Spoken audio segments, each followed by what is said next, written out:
Hi, this is Travels with Phil, and I am Phil Constantine. November 22nd, 1963 is the date when John F. Kennedy, the President of the United States, was assassinated in Dallas, Texas. And this is a look at that assassination. It's told by people who were there, including my family. I had two family members that were there in Dallas that saw and heard parts of it. This is John F. Kennedy. He was elected president in 1961, died 2.5 years later, approximately. These are some pictures of him when he was in the Navy in World War II on PT Boat 109. His boat was struck by a Japanese cruiser, caused his boat to sink. He and several of the members of his crew he managed to save and got assistance for, and he won several awards, military awards. This is a picture of when he got married to Jackie, who became known as Jacqueline Kennedy. These are his children. And then this is a picture here of him and Jackie, JFK or John Fitzgerald Kennedy together. This is inauguration, his first inauguration, his only inauguration as president. You, John Fitzgerald Kennedy, do solemnly swear. I, John Fitzgerald Kennedy, do solemnly swear. That you will faithfully execute the office of President of the United States. That I will faithfully execute the office of President of the United States. And will, to the best of your ability, and will, to the best of my ability, preserve, protect, and defend the Constitution of the United States. Preserve, protect, and defend the Constitution of the United States. So help you God. So help me God. And so, my fellow Americans, ask not what your country can do for you. Ask what you can do for your country. And that's perhaps one of his most famous lines from his inaugural address. He was involved in several things while he was a president. This is a picture of him speaking before Congress at a State of the Union. This is when he was in Berlin. He went there during the problems that were going on in Berlin. 9:55 a.m. Air Force One lands at Tegel.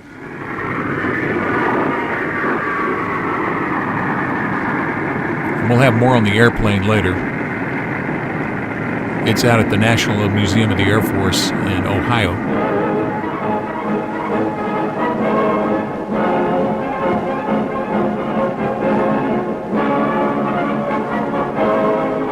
Basically, the Soviet Union had put a big wall around the entire city.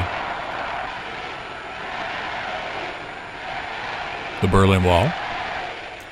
Willy Brandt, the mayor of Berlin, on his right.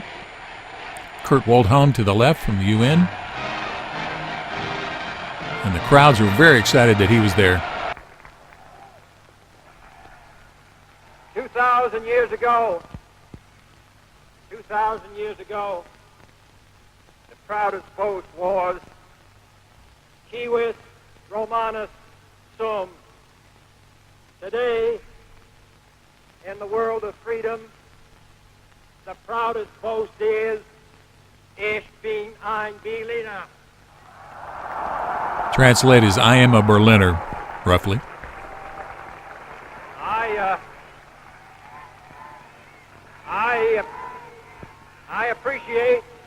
I appreciate my interpreter translating my German. He did have a good sense of humor. Then the Cuban Missile Crisis came up. Now, this was initiated, the Bay of Pigs was another situation. This one was because the Soviet Union was moving nuclear weapons into Cuba. And this is the efforts by John Kennedy, the administration, to keep these weapons that you see here, those are Soviet missiles, from being based there. Here is a picture of him giving a speech at Rice University. That's Lyndon Johnson to his immediate left. But why, some say, the moon? Why choose this as our goal? And they may well ask, why climb the highest mountain? Why, 35 years ago, fly the Atlantic? Why does Rice play Texas? We choose to go to the moon. We choose to go to the moon.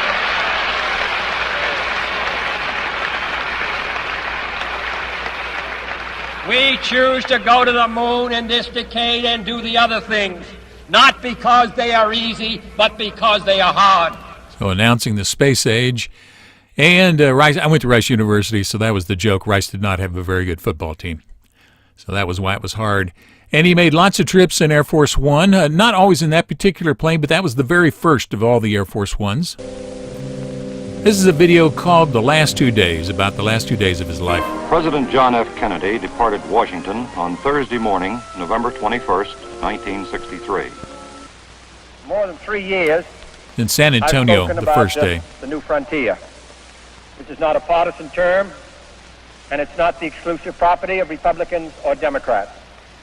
It refers instead to this nation's place in history, to the fact that we do stand on the edge of a great new era, filled with both crisis and opportunity, an era to be characterized by achievement and by challenge. It is an era which calls for action and for the best efforts of all those who would test the unknown and the uncertain in every phase of human endeavor. It is a time for pathfinders and pioneers. Meets the crowd outside.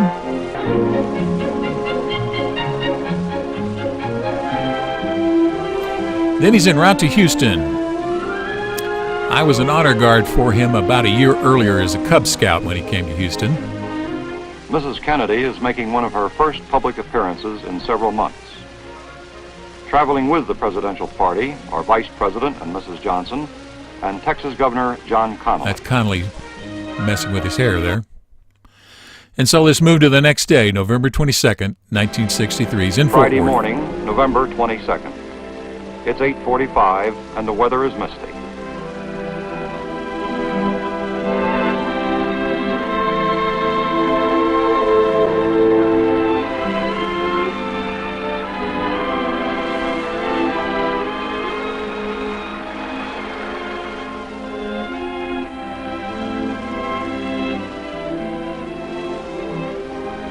That's Lyndon Johnson, Vice President at the time.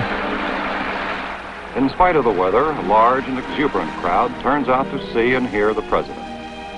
President Kennedy is in good spirits too. Tells his audience that Mrs. Kennedy is busy organizing herself, and adds, of course, she looks better than we do when she does it. Thus begins the last day of his life. He will live less than 4 hours from this moment.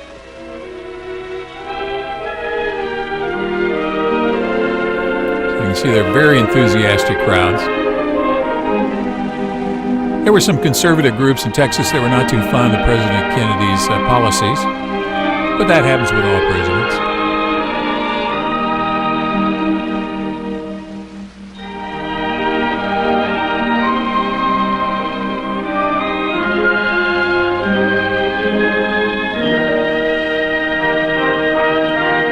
Again, this is Fort Worth.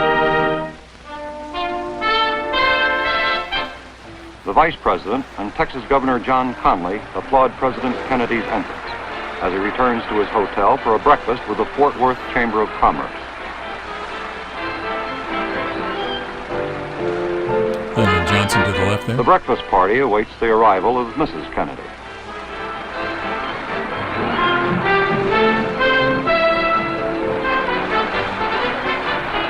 It's Connally on the left, Texas Governor.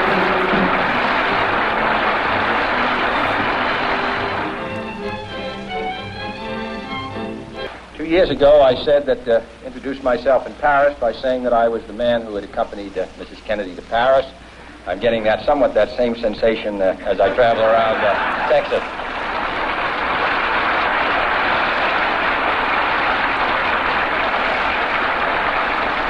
Nobody wonders what Lyndon and I wear.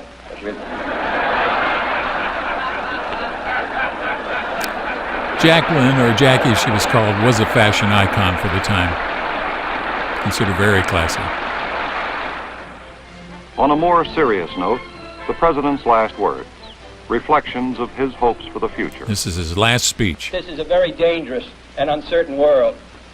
We would like to live as we once lived, but history will not permit it. The balance of power is still on the side of freedom. We are still the keystone and the arch of freedom, and I think we'll continue to do as we have done in our past, our duty.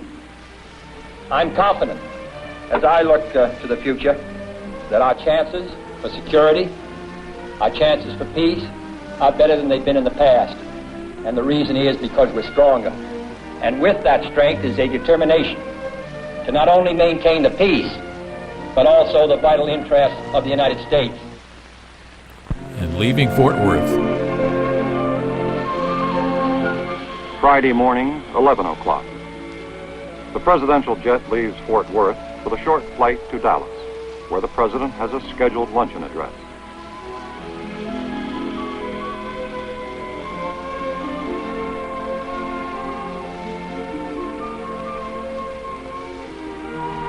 Very short trip from Dallas to Fort Worth, or Fort Worth to Dallas, as the case may be.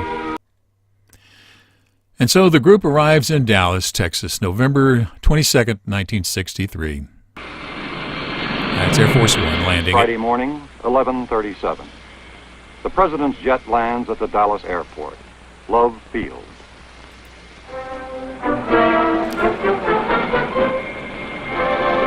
Aunt Beverly lived not too far from there.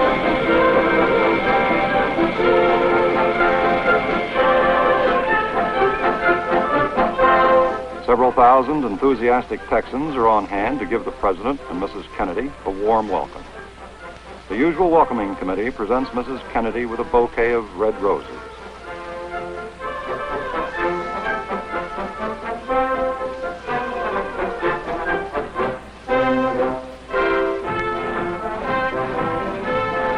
Although the President is running behind schedule, he pauses momentarily to shake a few hands. Mrs. Kennedy joins him in the throng of outstretched hands and cameras. Love Field is right in the center of Dallas, and it's still in operation.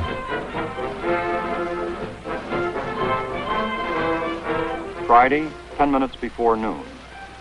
The motorcade begins the 11-mile ride to the Dallas Trade Mart, where the president is to deliver a major address. That's his destination. Governor and Mrs. Connally ride in the presidential limousine.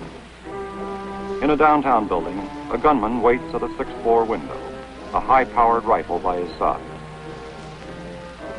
A radio newsman describes the motorcade as it moves toward the Dallas Trade Mart.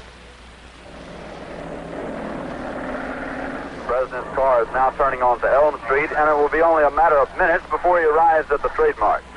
I was on Simmons Freeway earlier, and even the freeway was jam-packed with spectators waiting their chance to see the president as he made his way towards the Trade Mart. It appears as though something has happened in the motorcade route. Something, I repeat, has happened in the motorcade route. There's numerous people running up the hill alongside Elm Street, there by the Simmons Freeway.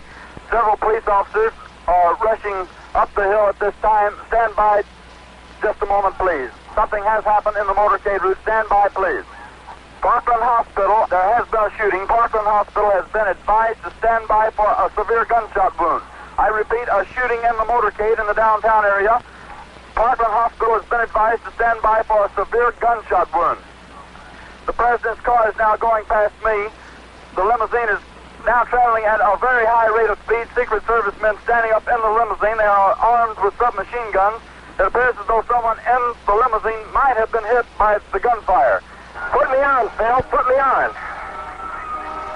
Phil, am I on? We're here at the Trade Mart. The motorcade is coming by here. I can see many motorcycles coming by now. Police motorcycles. Just heard a call on the radio for all units along Industrial to pick up the motorcade. Something has happened here. We understand there has been a shooting. The presidential car coming up now. We know it's the presidential car. You can see Mrs. Kennedy's pink suit. There's a Secret Service man, spread eagle, over the top of the car. We understand Governor and Mrs. Connally are in the car with President and Mrs. Kennedy. We can't see who has been hit, if anybody's been hit, but apparently something is wrong here. Something is terribly wrong. I'm in behind the motorcade, trying to follow them. It looks as though they're going to Parkland Hospital. We're on the road to Parkland at this time. The Secret Service man is still spread eagle over whoever is in the car, the President and Mrs. Kennedy, and as we understand, Governor and Mrs. Connally. At this point, it looks as though it could have been one or two or even all of the people within the car may have been the victims, may have been struck by shots. We don't know. Parkland Hospital in the distance. Now we're on Harry Hines Boulevard, following behind the motorcade. Many police officers, maybe 20 or 25 motorcycle policemen, falling in behind at the Trade Mart. A huge crowd left behind, waiting expectantly to see the president. The motorcade now motorcade now, perhaps 2 or 3 blocks ahead of me. They're approaching the entrance now to Parkland Hospital, traveling at a high rate of speed.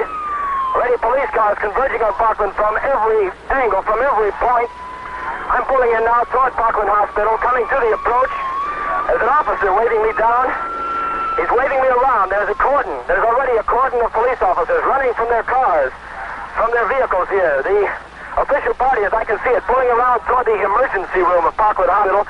The policeman says, no, you cannot come in here. You cannot come in here. We'll let nobody else in. It was definitely the president's car. We could see the First Lady's pink suit. That's the only identification we could see, but we know it is the president's car. Another car directly behind the presidential car. There were also parties in that car. Another Secret Service man spread eagle over them. We don't know. Perhaps there was some hid in that car as well. We're not sure. And just now we've received reports here at Parkland that Governor Connolly was shot in the upper left chest, and the first unconfirmed reports say the president was hit in the head. That's an unconfirmed report that the president was hit in the head. The president's wife, Jackie Kennedy, was not hurt. She walked into the hospital at her husband's stretcher side. And a Dallas newsman, Mel Couch, said he was riding shortly behind the president in the parade. He said after the shots were fired, he happened to look up at about the 5th or 6th floor of the Texas Book Depository. He said he saw the rifle being pulled back in. President Kennedy has been given a blood transfusion at Parkland Hospital here in Dallas in an effort to save his life after he and Governor John Connolly of Texas were shot in an assassination attempt in downtown Dallas. A priest has been ordered, emergency supplies of blood also being rushed to the hospital. There's a bulletin, you people, they say shots rang out in Dallas as the president's motorcade was going through the city. I said, oh my God, stay on that. I got up to go over to the wire myself. By that time, another 5 bells said apparently the president was hit today and the motorcade was on the way to a hospital. Well, of course, we immediately went into action to get on the air. We did not have a live camera, and in those days, we've had a live camera in the newsroom ever since. In those days, it took about 15 minutes to get a camera warmed up to go. And in fact, we had to bring one into the newsroom, which we did each evening. So I went into an announce booth, we called it, which was only an audio booth. And we interrupted on the television a soap opera was on the air, and we interrupted it with the bulletin. Here is a bulletin from CBS News. In Dallas, Texas, 3 shots were fired at President Kennedy's motorcade in downtown Dallas. The first reports say that President Kennedy has been seriously wounded by this shooting. The following is Dallas Police Department radio traffic. 3 that the ambulances have arrived and are standing by. 3, the ambulances have arrived and are standing by. 3, the ambulances have arrived and are standing by at 1211. 1 for information. Simmons Freeway on both sides is pretty well crowded from Continental onto the Trademark. Crossing Lamar Street. 1041. Is there a pretty good crowd there? Big crowd, yes. 15 cars.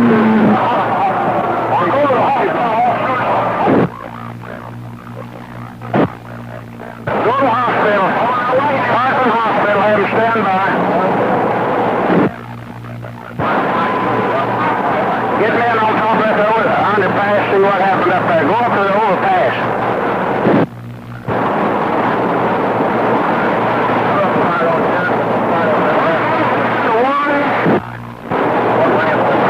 Have Parkland stand by. Station 5 to move all men available out of my department back into the railroad yards there in an effort to try to determine if what and when happened down there and hold everything secure until the homicide and other investigators can get there. 10-4 Dallas 1, Station 5 will be notified for 31. Any information whatsoever? Looks like the president's been hit. Have people stand by. 10-4 Parkland has been notified 1232.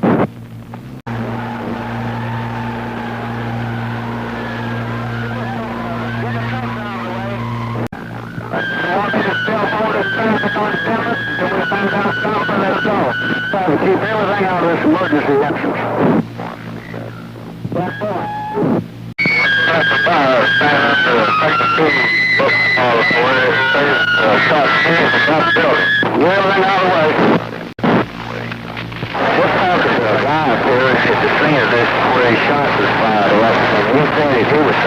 close to it. And his best is from Mississippi School Book Depository building here with that Hertz Renner sign on top.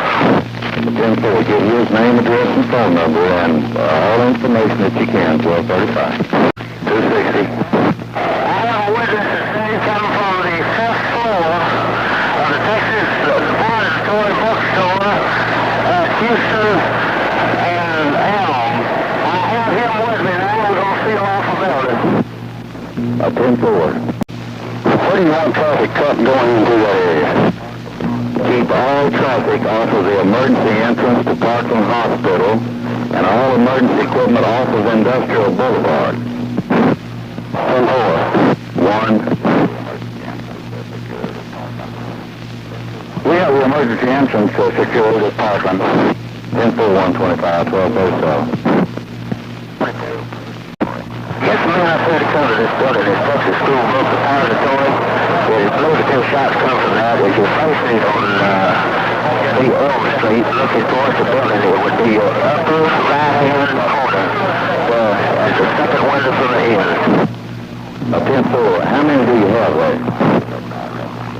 I have one guy that was possibly hit by a ricochet from the bullet off the concrete. And another one that seen President Trump. Another one here that said the right shots came from the building. 2. Can you give us any information as to what happened for these people out here? 2. Evidently there has been a shooting with the president involved. I do not know the seriousness of it. One is at Parkland along with Dallas one.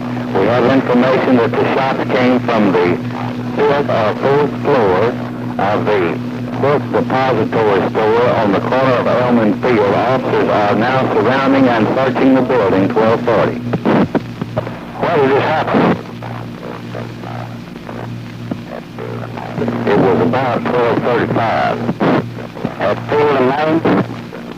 No, sir. It was at the triple underpass between Simmons and the triple underpass. 10-4. There's a possibility that 6 or 7 more people may have been shot. 295. 295. I believe the president's head was practically blown off. 295, do you know the extent of the injury? It's not for me to say. I can't say. Where did you get the information? Was at the car when they took him out. 10-4-12-41. 9. The wanted person in there is a slender white male, about 30, 5'10", 165, and carrying what looked like a 30-30 or some type of a Winchester. It was a rifle? A rifle, yes. Any clothing description, 9. The current witness can't remember that. Attention all squad. Attention all squad. The suspect in the shooting at Elm in Houston is reported to be an unknown white male, approximately 30, slender build, height 5 feet 10 inches, weight 165 pounds, reported to be armed with what is thought to be a .30 caliber rifle. Attention all squads, the suspect from Elm in Houston is reported to be an unknown white male about 30, slender build, 5 feet 10 inches tall, 165 pounds, armed with what is thought to be a .30 rifle. No further description at this time or information. 1245 KKB 364. Could man determine whether the man was still supposed to be in the building or had he left? He did know for sure, and the witness he had didn't have the description, but we've got that building saturated by now. We should know something before long. 9. Well, we thought that the shot might have come from this building. It's unknown whether he's still there or not. It's unknown whether he was there in the first place. 10-4, well, all the information that we have received, 9, indicates that it did come from about the 5th or 4th floor of that building. 10-4, we're getting enough manpower here now that we shake this building down. As I mentioned earlier, two of my family members were actually there for the president's motorcade. My Aunt Beverly and my cousin Stevie, I believe it was Stevie, were there because he had the day off from school. And my aunt had seen the route in the newspaper, so she decided she wanted to go take him, and they both could see the president as he drove by. Well, they found a place to park, and they got in the crowd, and as the president went by, unfortunately for them, he was looking in the other direction. So Stevie said he really wanted to see the president, so my Aunt Beverly said, okay, we'll just move somewhere else. Since they knew where the route was, they went to another spot on the route. And this time they got in the crowd, and as he drove by, he was looking in the direction, so everybody was happy. My aunt decided, well, maybe I can try going further down the road, going toward the Trade Mart. Maybe we can see him again as he goes by. So she rushed over to her car because she knew the traffic was going to be very heavy as everybody decided to leave. When she was getting toward her car, she heard a couple of backfires. She didn't think much about it, because motorcycles and cars backfired all the time. It wasn't an odd or unusual circumstance. And just as she was pulling out of the parking lot, she saw three men running toward her, trying to flag her down. Well, as it turns out, she recognized one of the guys. He had a column in the local newspaper, so she pulled over because she recognized the guy. And he says, hey, lady, can you help us? The president's just been shot. Can you take us to Parkland Hospital? Well, she was totally surprised by this. Since she recognized the guy, she said, yeah, you can all come in. So she knew where Parkland Hospital was. The reporters did too. And they all traveled over to Parkland Hospital. And then she let them out there, and then she just went on from there, knowing that there wasn't going to be anywhere that you could park, because as the police had started to cordon off the place. But even though my aunt wasn't directly involved in the assassination, of course, she had heard a couple of backfires, which may or may not have been the gunfire going off, and she was definitely one of the first people around to have heard that President Kennedy had been shot that day. We heard the shots clearly. I heard three distinct shots. My seatmate on the press bus was Bob Pierpoint of CBS, who had covered the war in Korea, so he knew what gunfire sounded like. We thought at first it was a motorcycle backfire from one of the many motorcycles alongside of us in the motorcade. Bob Pierpoint jumped out of his seat and said, that's gunfire. And within seconds, we looked up ahead of our bus, and we saw a commotion at the presidential limousine area. The distance between us and the car was about 80 feet. And so we saw the crowds then responding to the gunfire by charging through the motorcade cars to get to one side of the street or the other. They didn't know where to go for safety. They heard the shots. They saw the commotion in the presidential limousine. There was a grassy knoll, they called it, grassy area where I saw a father place his child down on the grass and placed his body on top of the child because they didn't know what was happening, but he knew he had heard shots and gunfire. So he placed his body on top of his child. I first tried to get into the emergency room, and I couldn't. I was under seal. I saw the Secret Service agents cleaning up the back seat of the limousine. Clint Hill was one of them, cleaning up the rear seat where the blood and parts of the president's brain were on the seat.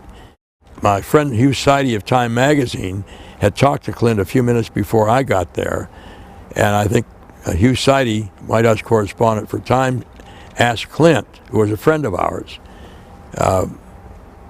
how's the president? And Clint said, he's dead. Just like that. Just a moment. We have a bulletin coming in. We now switch you directly to Parkland Hospital and KBOX News Director Bill Hampton. The President of the United States is dead. I have just talked to Father Oscar Hubert of the Holy Trinity Catholic Church. He and another priest tell me that the pair of men have just administered the last rites of the Catholic Church to President Kennedy. President Kennedy has been assassinated. It's official now. The president is dead. From Dallas, Texas, the flash, apparently official, President Kennedy died at 1 p.m. Central Standard Time, 2 o'clock Eastern Standard Time, some 38 minutes ago.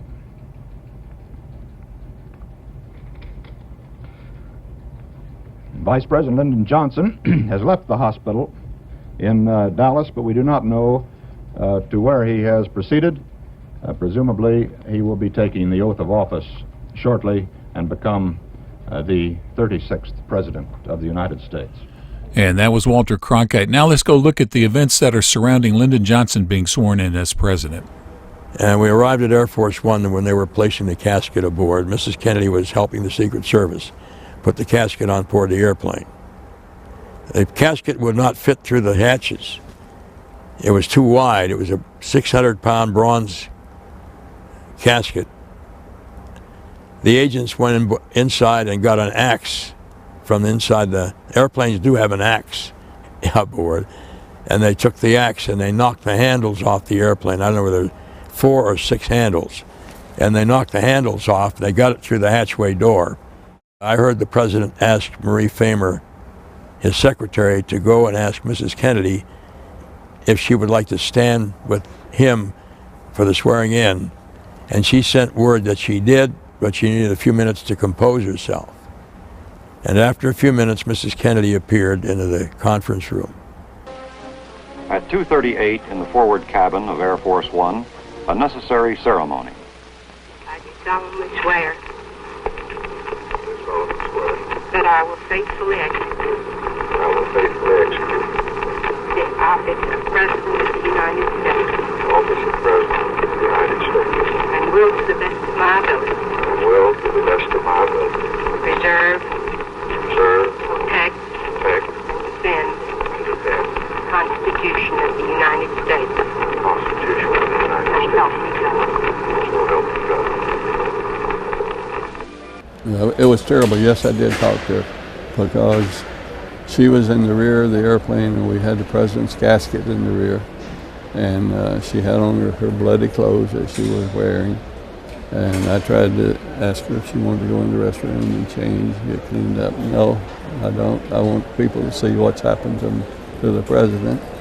And she may have had a glass of water on the way home, but that was it and nothing else. And it was very quiet in the rear of the airplane, and we closed it off so that she was more or less by herself so that she didn't have to talk to everybody. Anyway.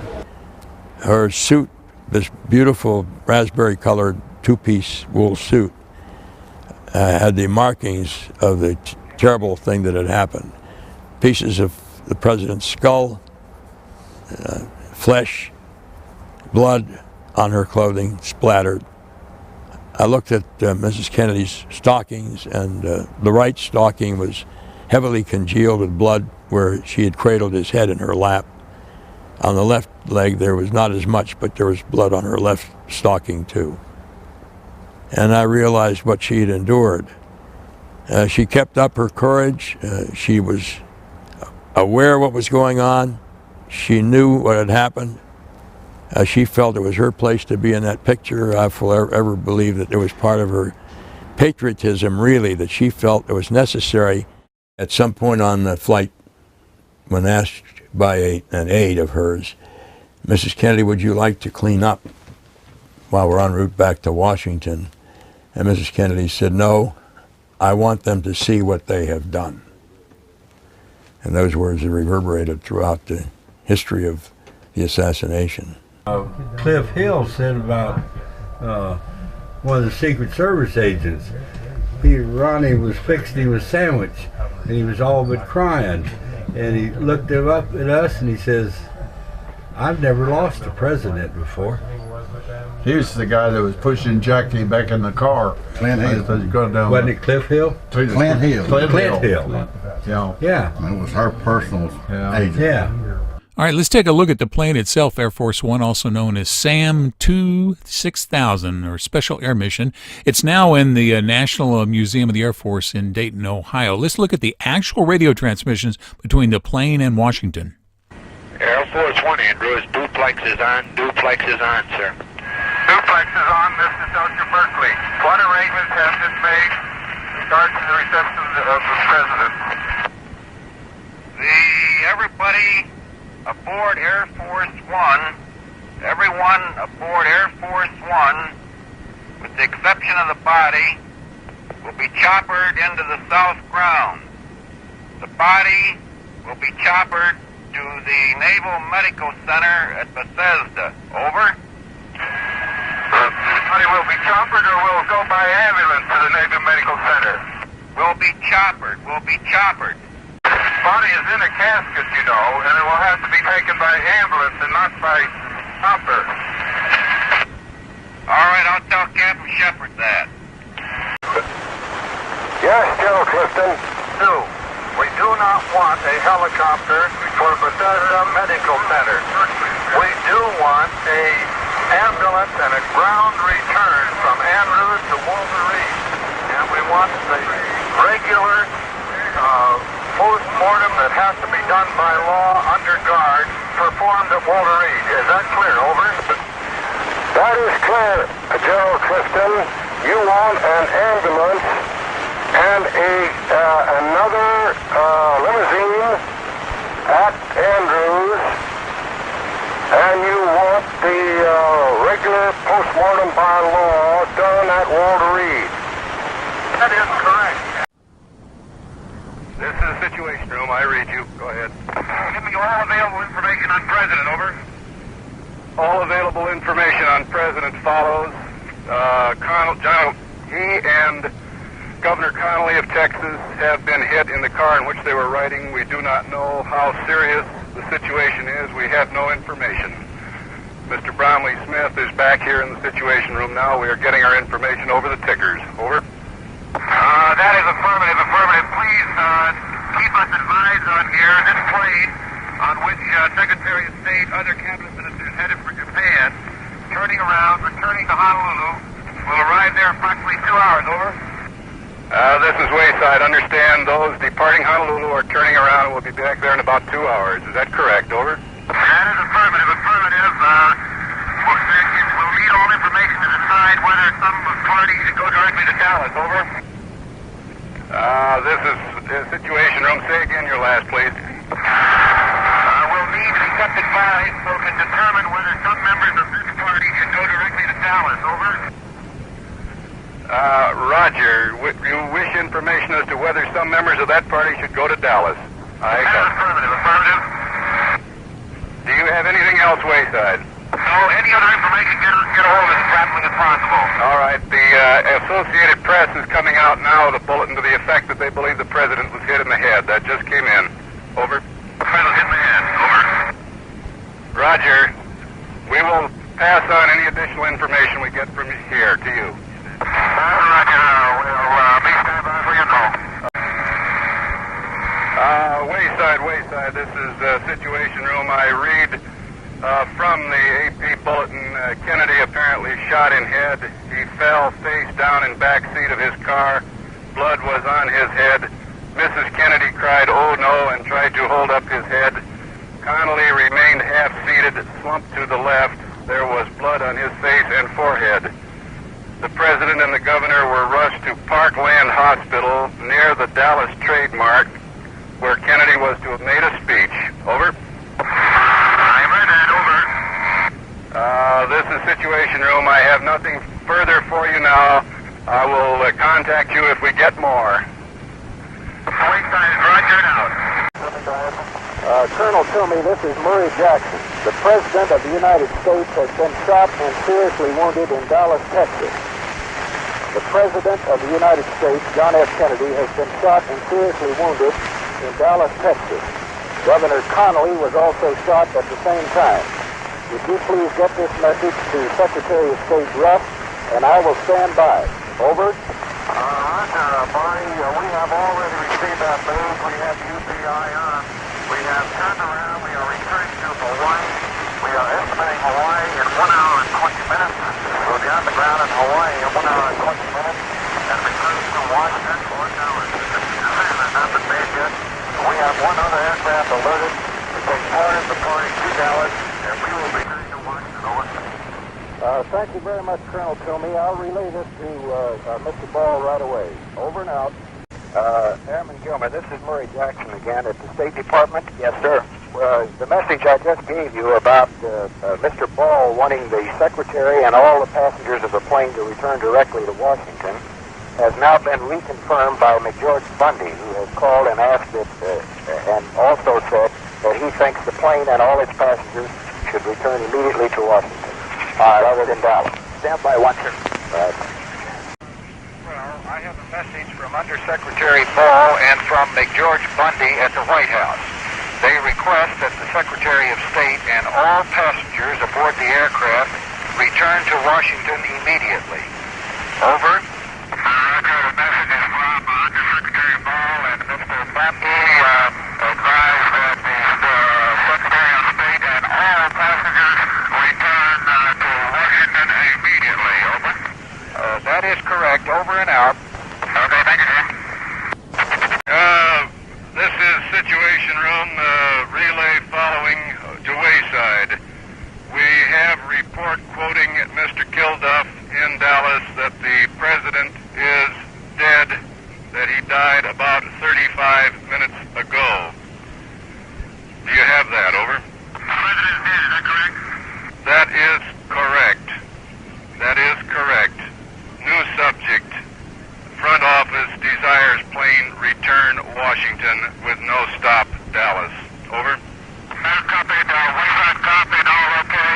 And we return direct to Washington without stopping at Dallas. Roger, roger. This is Situation Room. Over. Situation Room, plane 972. Wayside would like to know the whereabouts of the Vice President. Over. Yes. I have him now. Yes. All right. And he wants to know where the Vice President is in Dallas.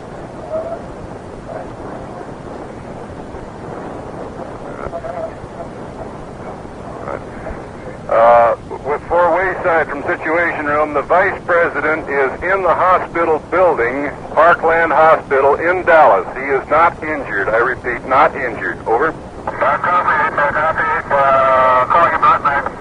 All right, this is the airplane after it landed, or as it's landing at Andrews Air Force Base, and they're using a special forklift that you heard them talking about to get the casket off. It came off the back. And then eventually, after the casket was taken off, the rest of the passengers walked off the rear. So here they're loading it. You'll notice how heavy this is. That's why they're talking about they were having problems moving it. Look at the rear tires on the ambulance or the mortuary funeral vehicle here.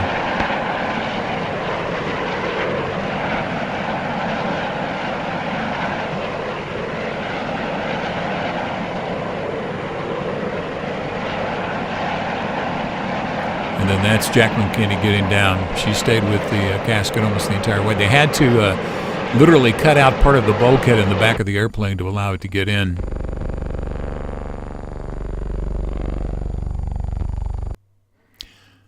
So this would be Air Force One as it was transporting, coming to and going from both on both trips. It was used around the world. Now this is the ceremonies held in the Rotunda, the U.S. Capitol. That was Lyndon Johnson. This is Jackie and Caroline.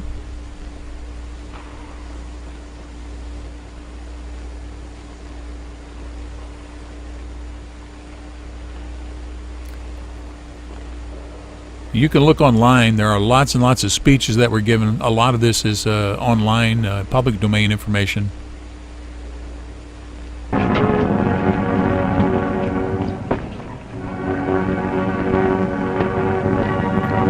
For the period, this is one of the most iconic pictures. The little boy, John,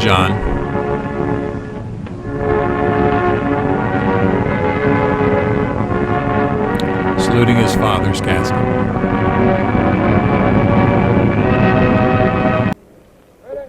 And then here we are at Arlington National Cemetery.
Lots of foreign dignitaries attended.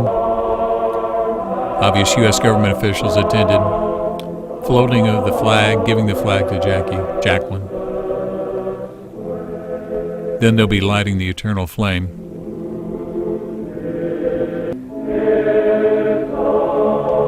See his brothers there. They're both buried near him, in the same area. Jacqueline is also buried there. She's buried right next to him.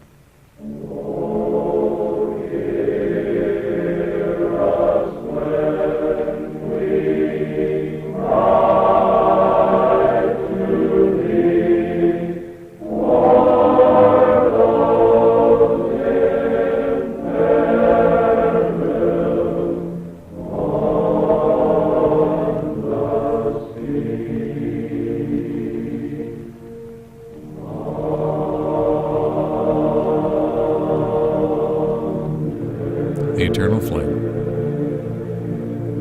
Travels with Hill continues from Arlington Cemetery. This is the gravesite for John Kennedy. Eternal flame here. Bobby Kennedy's off to one side with a very, very simple marker. He actually didn't want to be buried here, but they did it anyway. Arlington Cemetery in Virginia. Thank you for watching this video. If you liked it, please give it a thumbs up by clicking on the button below. You're welcome to leave comments below as long as the language is family friendly. And finally, if you'd like to see more of my videos, please subscribe to my channel by clicking the button over on the bottom right-hand corner. Thank you again for watching.